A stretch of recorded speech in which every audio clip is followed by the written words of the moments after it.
গেল সপ্তাহে পাকিস্তান আফগানিস্তানের উপর বিমান হামলার পাল্টা জবাবে পাকিস্তানের বিরুদ্ধে আক্রমণ শুরু করেছে তালেবান বাহিনী।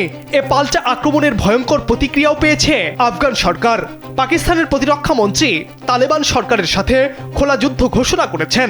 কাতার ভিত্তিক গণমাধ্যম আল জাজিরার প্রতিবেদনে বলা হয়েছে, আজ সকালে পাকিস্তান আফগানিস্তানের রাজধানী কাবুলের দুটি স্থানে বোমা হামলা চালিয়েছে। স্থানীয় সময় ভোর 1:50 প্রথম হামলা চালিয়েছে পাকিস্তান বাহিনী। প্রতিবাদে আফগান বাহিনী বিমান বিধ্বংসী গুলি চালিয়ে জবাব দিয়েছে।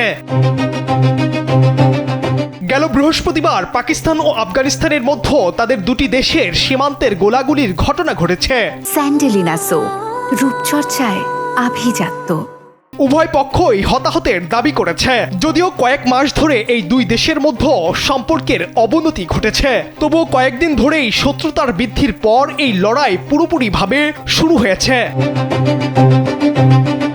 সাবেক আফগান প্রেসিডেন্ট হামিদ কারজাই সামাজিক যোগাযোগ মাধ্যম এক্স বা সাবেক টুইটারে পোস্ট করেন, পাকিস্তানি বিমান আবারও কাবুল, কান্দাহার ও পাকতিয়া প্রদেশে বোমা বর্ষণ করেছে। অন্যদিকে পাকিস্তানের প্রতিরক্ষা মন্ত্রী খাজা আসিফ টুইটারে লিখেছেন, এটি এখন পাকিস্তান ও আফগানিস্তানের তালেবান সরকারের মধ্যে খোলা যুদ্ধ। প্রতিবাদে কঠোর জবাব দেওয়ার অঙ্গীকারও করেন তিনি। একটি আফগান সামরিক সূত্র আল জাজিরাকে জানিয়েছে যে গেল বৃহস্পতিবার হামলায় 10 জন পাকিস্তানি সেনা নিহত হয়েছে এবং 13টি সৈন্য ক্যাম্প দখল করা হয়েছে, যা আফগান তালেবান বলেছে যে গত রবিবার সীমান্তে পাকিস্তানি হামলার প্রতিশোধ হিসেবে পরিচালিত হয়েছিল।